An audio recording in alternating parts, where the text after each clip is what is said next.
The death toll from the collapse of a 5-story building in Maharashtra's RAIGAD district rose to 15 this morning as rescue operations continue with one person still missing, according to media reports. The bodies of 7 men and 8 women have been pulled by rescuers so far from the building collapse site at Mahad town, 170 km from Mumbai, officials said today. Yesterday, 2 persons, a boy and a 60-year-old woman, were rescued from the rubble of a 5-story building in RAIGAD district, which collapsed on the Monday evening. So far, 9 persons have been rescued and undergoing treatment. Rescue operations, meanwhile, continue at the accident site as 1 person continues to be missing. Media Unified and the Morning Bell jointly provided rations to the staff of TOMTV this morning, talking about a slew of professional hazards faced by newsmen while disseminating news to the masses. Co-convener of Media Unified, Minlian Vaipai, lauded the efforts of TOMTV staff. Minlian also wished for speedy recovery of the channel's 2 staffers now undergoing treatment after contracting coronavirus. Meanwhile, the Women Association for Socio-Economic Development, OASAD, Jiribam district donated Rs 2,000 to TOMTV staff who have been in office quarantine after 2 of the channel's staffers have tested COVID-19 positive.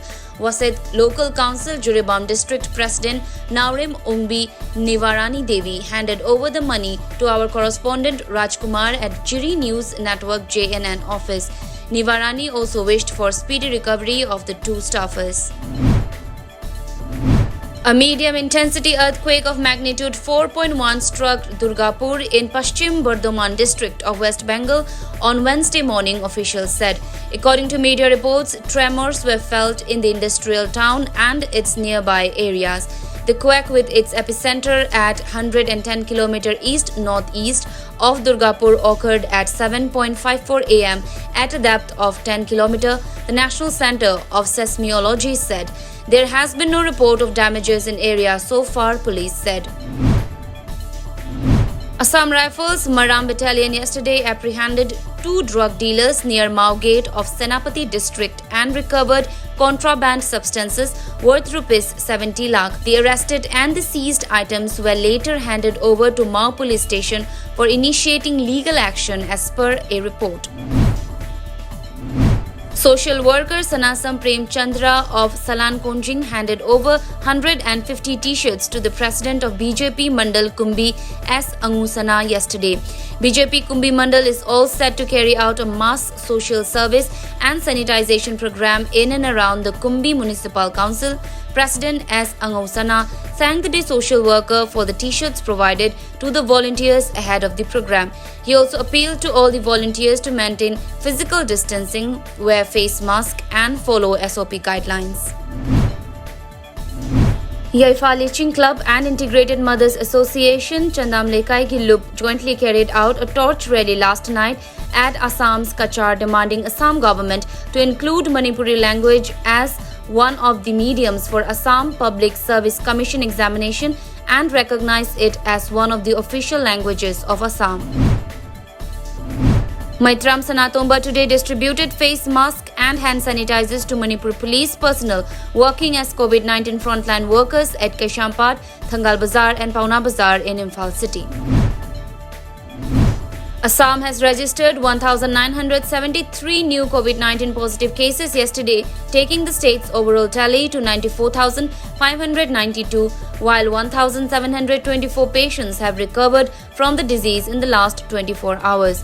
Out of the new cases, Kamrup Metro has reported 510 cases, Kachar has reported 149 cases, 132 cases have been detected in Jorhat, 121 cases have been detected in Kamrup Rural and Dibrugarh has reported 116 new cases. The total number of discharged cases in Assam increased to 74,814, while 19,515 active cases and 260 deaths so far. Officials of the Excise Department carried out a drive against illicit liquor at Malaupathar, Bogoriguri and Terimeri areas in Jorhat district yesterday, led by Excise official Nawab Imtiaz Ali. The team destroyed over 450 litres of raw materials, 10 liters of illicit liquor and 2 apparatus used to produce liquor were seized by the team. Meanwhile, a police team of RAIGAD police outpost on the eastern outskirts of Jorhat recovered 2 stolen two-wheelers, 1 motorcycle and a scooty from Maubandha and Chenijan Pohugarh areas on the western and eastern outskirts of Jorhat, respectively. A police source disclosed that 5 persons have been arrested in connection with the case as per media reports. More than a year after the Pulwama terror attack in which 40 CRPF personnel were killed by a car-borne suicide bomber, the National Investigation Agency (NIA) yesterday filed a charge sheet comprising more than 13,000 pages in a Jammu court. The charge sheet has been filed against Jaish-e-Mohammed, Chief Masood Azhar and 18 others. In all, 7 Pakistanis have been indicted, including Azhar's nephew Umar Farooq, who was killed in an encounter on March 29 in South Kashmir and is said to be the mastermind of the attack. Farooq's father, Ibrahim Attar, is one of the main accused in the IC 814 Kandahar hijack case in 1999 and looks after the training camps of JEM in Afghanistan. According to a media report, the car that blew up the bus ferrying the Jawans on February 14, 2019 on the Jammu-Srinagar highway was packed with 2 improvised explosive devices weighing 200 kg, the charge sheet mentioned. Petrol rates in the country have been rising consecutively for the past 6 days following a steady rise in global crude oil prices. While fuel rates were not hiked today, the fresh rally in petrol price could worsen India's inflation outlook. Both petrol and diesel rates in India continue to be near record levels, retailing at Rs 81.73 per litre and 73.56 per litre consecutively in Delhi, according to media reports. Although diesel price in the country has not been increased since July 30, rates in many circles continue to remain significantly higher.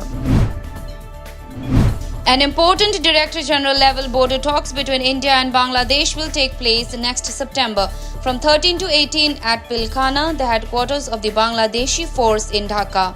The meeting will discuss a host of issues related to crimes on the front of other security challenge. According to a media report, the biannual talks will be held between the Border Security Force and their counterpart Border Guard Bangladesh.